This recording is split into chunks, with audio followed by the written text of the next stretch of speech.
모든 그늘 나를 덮을 때 주께 내 영광이겠나 자원승이 믿으며 오래의 심령 주의 것이니 주님의 용서 만드소서 주인도 따라 살아갈 동안 사랑과 충성 늘 같이 오리다 이런 일 다 할 수 있나 주가 물어보실 때 용감한 자와 물처럼 성도 대답하리라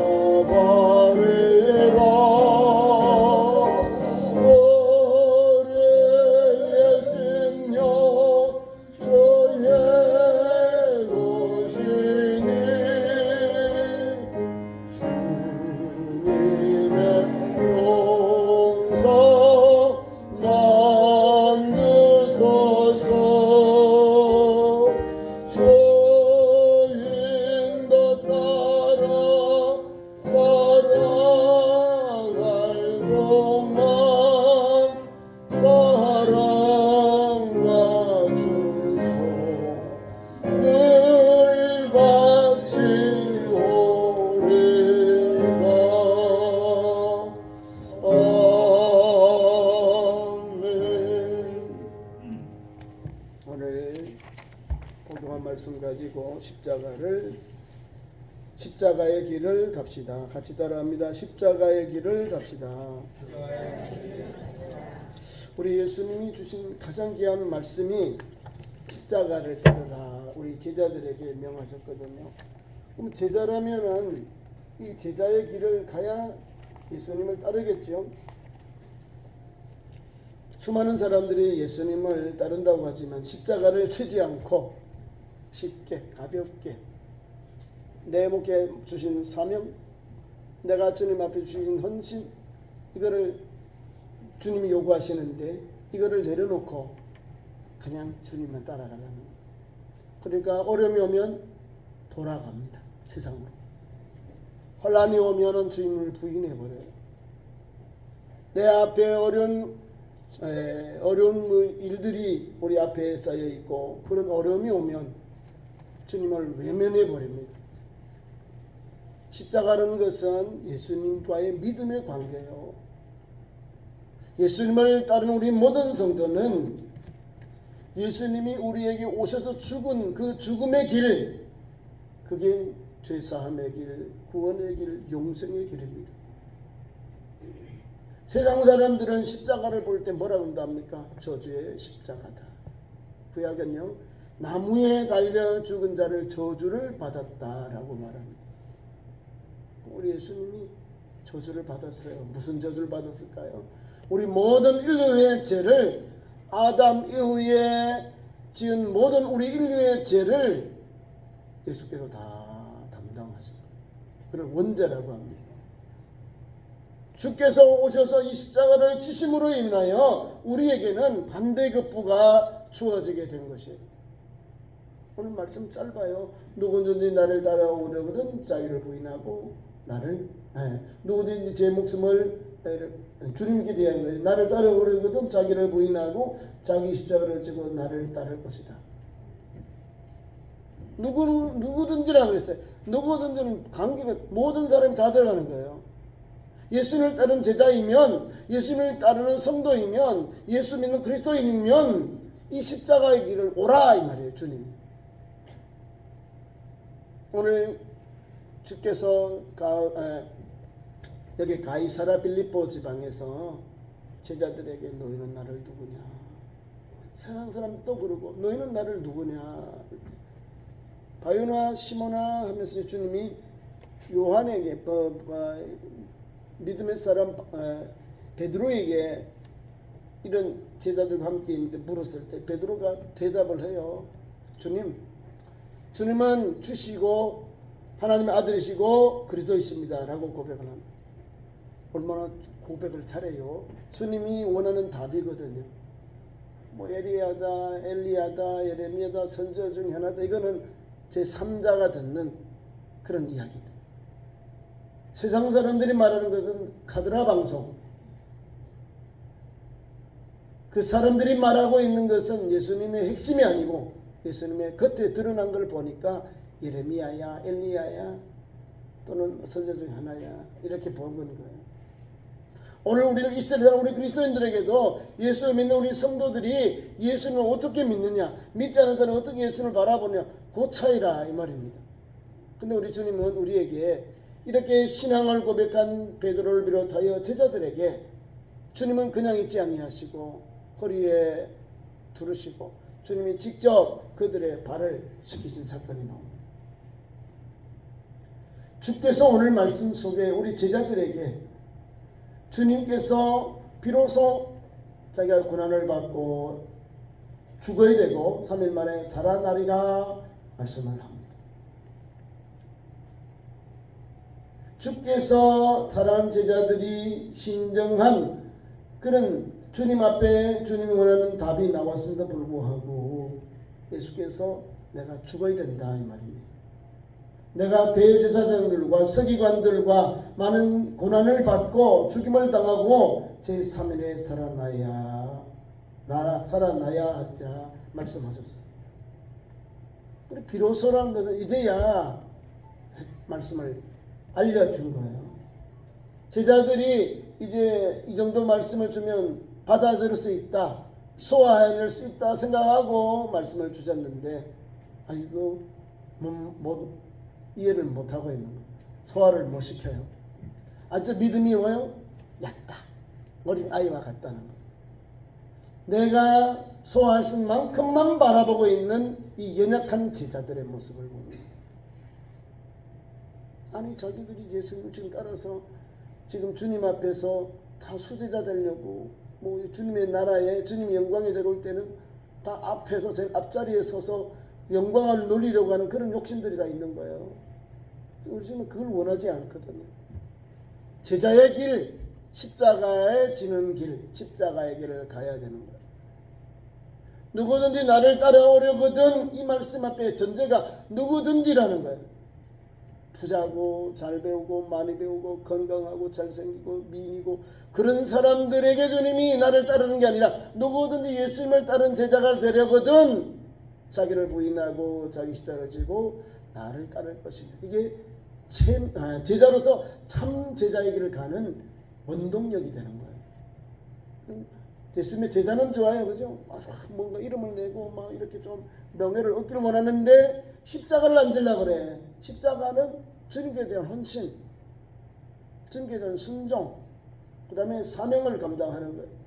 우리 예수님도 이 십자가를 지기 위해서 어떻게 고난을 당하셨는지 고민하셨는지를 알 수 있습니다. 십자가는요 고난의 상징입니다. 사형틀이라 그 말이에요. 로마 법으로 살인자, 반역자, 극악무도한 사람들, 살인자들, 도적죄들, 그 다음에 반역자들에게 이런 아주 엄한 십자가의 형틀을 고통 중에 죽으라 그 말입니다. 십자가의 형틀로 통해서 모든 사람이 보면서 이런 죄를 짓지 말아라, 이런 악행을 짓지 말아라, 범하지 말아라 라고 경고의 내용이에요. 십자가의 형틀은 아주 고통스러운 죽음을 맞으면서 사형시키는 사형제도거든요. 그런데 우리 예수님이 그 십자가의 길, 그 십자가의 고통을 담당하셨거든요. 십자가의 도는 헬라인이나 유다인에게는 어리석은 것 같고 미련한 것 같아요. 그러나 예수 그러면 우리에게는 하나님의 능력이 되고 하나님의 은총이 되는 거예요. 하나님의 능력이 되기 때문에 오늘 우리가 주님 전에 나와서 예배하고 찬송하고 영광을 돌리는 거예요. 그래서 십자가의 길을 가자는 거예요. 십자가를 진 사람만이 참 제자고 믿음으로 열매 맺고 믿음으로 하나님의 은총을 입는 거예요. 자, 그래서 이 십자가는 고난의 상징인데 우리 예수님이 그 고난의 형태를 바꿔놓은 거예요. 이사야 53장에 고난의 종으로 오신 예수님이 우리에게 그분이 고난을 당하고 침뱉음을 당하고 모욕을 당하고 그렇게 항함으로 해서 우리는 자유를 얻고 나음을 얻고 생명을 얻고 구원받는 길이 하나님의 은총이 회복되는 길이 열려지게 되었다는 사실이에요. 이제 상징이 바뀌어진 거예요. 고난의 상징이 아니라 십자가는 구원의 길, 생명의 길로 열려지는 그런 상징으로 바꿔놓았습니다. 예수께서 오셔서. 그래서 십자가를 지는 것은 예수님을 따르는 길이라는 거예요. 거기에는 구원이 있고 속죄가 있고 거기에는 감사가 있고 거기에는 사명이 있고 거기에는 하나님의 영광이 나타나는 길이 열려져 있는 거예요. 12 제자들이요, 한 사람만 빼고 주님께 처음 부른 제자들 한 사람은 스스로 죽음을 당하고 주님을 배반하고 나머지 11 제자들 그 다음에 보충했던 마띠아까지 다 주를 위하여 복음 전하다가 순교의 제물이 되었습니다. 순교하였다는 거예요. 주를 위하여 아낌없이 복음 전하다가 죽음으로 주님께 갔다는 거예요. 아낌없이 내 몸을, 내 생명을 주님께 내어놓았다는 거예요. 그게 십자가의 길, 참 제자의 길이에요. 우리가 잘 아는 오늘 본문의 주인공 베드로는요, 주님을 3번이나 부인한 가장 못난 제자. 주님을 모른다 하고 부인하고 저주했던 그 제자가 주님을 만나고 부활하신 예수님을 만나고 변화되어서 갈릴리에서 주님을 만나고 3번이나 주님의 부름을 받아요. 주님의 그 질문 앞에 거꾸러지고 녹아지고 주님, 내가 주님 사랑합니다. 주님께서 나를 사는 주님께서 아십니다. 너가 나를 사랑하느냐? 주님을 사랑하면서 너 어디 배반하느니, 너 부인하니, 저주하니 모른다고 했느냐, 이 말입니다. 오늘 우리가 이 세를 살아가면서 십자가를 지고 산다 하면서도 십자가를 내려놓고 살아. 십자가는 우리의 등에 지고 가는 거예요. 우리의 삶 속에 주님을 따르는 길이, 증표가 십자가의 길이에요. 십자가는요, 명예만 있는 게 아니요, 거기에는 고난이 있고 고통이 있고 침뱉음이 있고 저주가 있는 거예요. 예수 믿는 것 때문에 손가락질로 많은 사람도 그렇게 박해를 받고 고난을 받습니다. 그러나 그 고난과 고통과 침뱉음과 모욕이 주님이 다 담당하셨어요. 주님이 다 담당하셨기에 우리는 따라가기만 하면 돼요. 십자가, 내게 주신 십자가, 내 목에 주신 사명, 내 목에 주신 이 귀한 제자의 길을 가는 그 길을 묵묵히 가는 거야. 넘어지고라도 좌절하고라도 또 멈추기라도 다시 일어서고, 멈췄던 영혼은 다시 일어서고요, 좌절했던 영혼은 다시 소송해서 가면 되고요, 또 달려가던 영혼들은 그대로 묵묵히 주님이 가신 그날까지, 주님이 계신 그날까지, 주님이 계신 그곳까지 가면 돼요. 이게 십자가의 길이에요. 십자가를 어떻게 질까 많은 사람들이 걱정해요. 여러분이 가지고 있는 달란트가, 여러분이 주신 사명이 십자가예요. 여러분이 가지고 있는 거도 잘 감당해도 십자가를 잘 지는 거예요. 못 지니까 이제 다분 소리가 나요. 못 지니까 십자가는 남이 커는 것 같아. 내 거는 쉽고 남이 좋은 것 같아. 남이에요. 남이 적은 것 같은 게 아니에요. 한번 줘보시라고, 그게 쉬운지. 여러분들이 매일 주일 전에 나와서 예배하고 기도해봐요. 은혜가 돼요. 근데 못하잖아요. 예수 믿는 우리가 예수님을 닮아가고 예수님의 제자라면 그 길을 한 걸음 한 걸음 달려가야 되는 거예요. 그리고서 좋은 열매 맺어야 돼요. 세상에 빛되고 소금된 사명을 감당하는 거예요. 그래 거기에 역사가 일어납니다. 믿음의 역사가 일어납니다. 성령의 기름 부으심이 일어납니다. 그리고 담대하게 예수 복음을 전하는 복음의 증인이 되는 거예요. 복음의 증인은 살아있는 그리스도인을 말하는 거예요. 내가 목에 칼이 들어와도 예수님을 그리스도라 주라고 고백하는 이 신앙이 오늘 또 성령 충만해서 복음의 증인된 삶의 현장이에요. 아무나 이 십자가 못 져요. 자, 우리나라 1200만 그리스도인이 있는데 환란이 오고 고난이 오고 박해가 오면 많이 도망갑니다. 신앙의 정죄를 저버려요. 우리가 36년 일제히 치하를 겪었어요. 얼마나 많은 고통을 겪습니다. 다 부인하고 다 뭐 1계명, 2계명, 뭐 3계명까지 말할 수 없는 고통이 왔어요. 일제가 단지 가미가제 동방 요배시킨 그 사건 때문에 기독교인들이 타락했다, 배교했다 이 말. 아니 하나님 말씀을 우리에게 주신 출애굽기 말씀, 에스더의 말씀 이런 거 하나님께서 구원에 대한 거, 우리에게 해방에 대한 말씀을 다 빼버리고 이게 성경이다, 읽어라, 가르쳐라 했다는 거. 얼마나 교모합니까 세상이. 기독교인들을 박해하고 또 기독교인들을 미끄러지게 하기 위해서 얼마나 머리가 지혜롭습니까. 자기 제국의 일도의 일제에 도움이 되는 것은 그대로 두고 도움이 안 되는 걸 다 잘라냈다는 거예요. 아니 그게 무슨 말씀인가요? 이단이나 사이보다 더한 거죠. 그게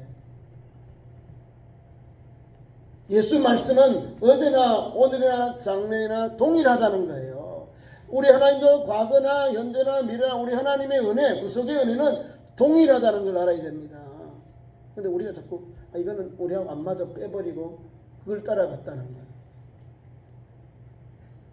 그러면 연약한 존재임을 알 수 있는 거예요. 그 신앙의 정죄를 지키기 위해서 고난당하고 어려움당하는 목사님들, 주의 종들은요 말할 수 없는 고통을 겪었다는 걸 알아야 됩니다.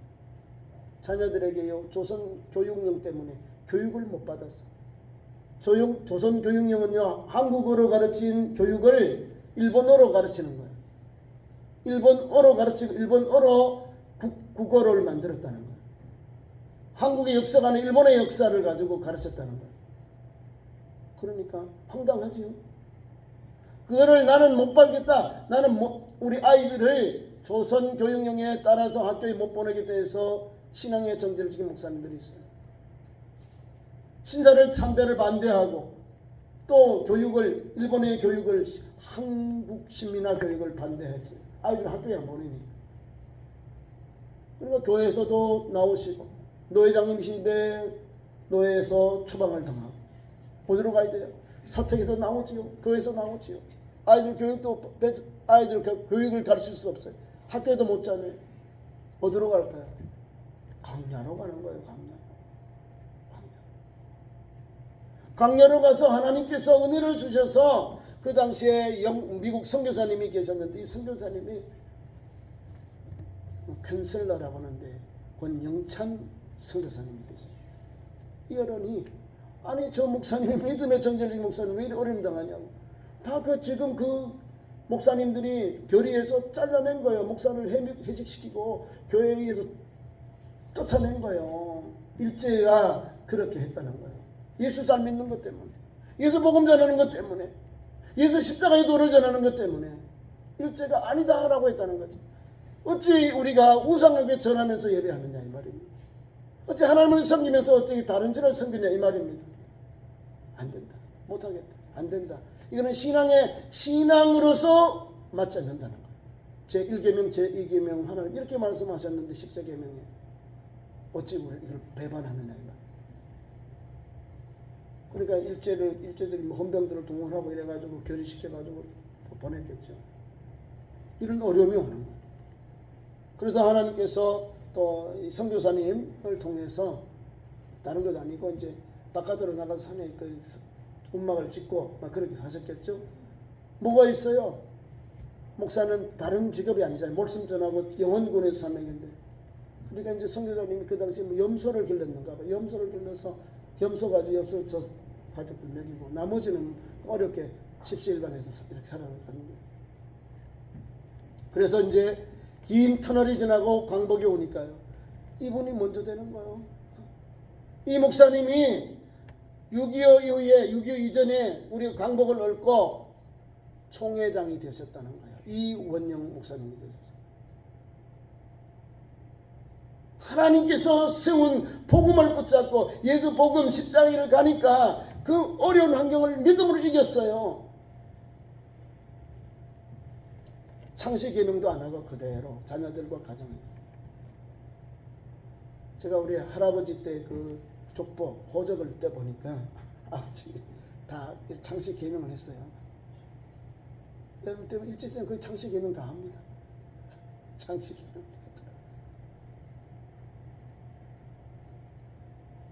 이런 어려움 겪는데 그분들은 호적에 이름 그대로 창시 계명 안 했으니 그대로 있을 거 아니에요. 그 믿음의 과정을 하나님께서 광복을 주시니까 광복하고 그 다음 해 친일파였던 38회 우리 제28회인가 우리 총회가 신사참배를 결의한 거 있어요. 그거를 취소하고 참여하는 그런 총회가 선언하는 그 목사님이 되셨다는 거예요.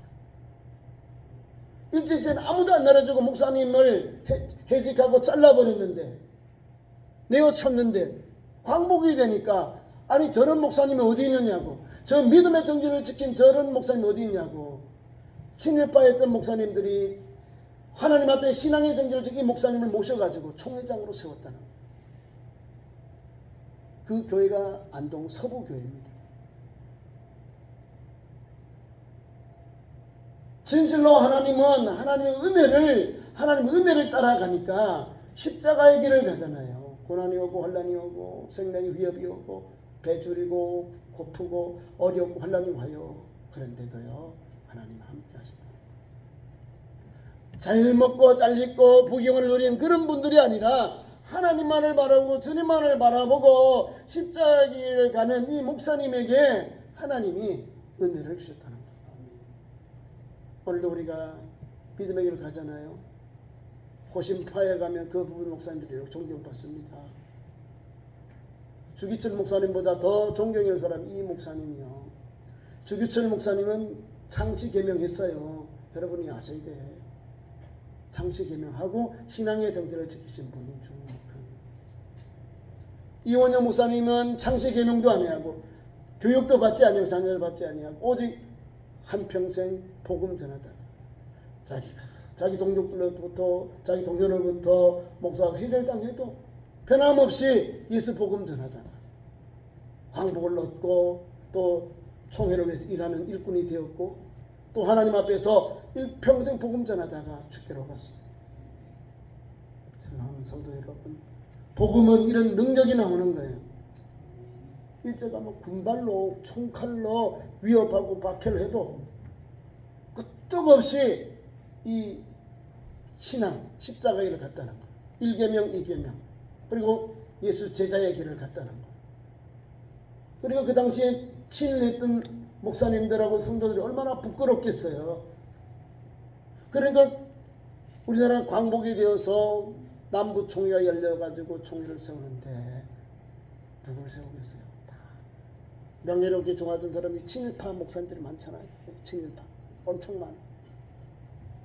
그래서 이 목사님을 중심해서 지금 고신파 목사님들, 고신파의 원로들, 이 목사님들하고 이게 추대하고 그래서 한국 교회를 변화시키려고 했어요.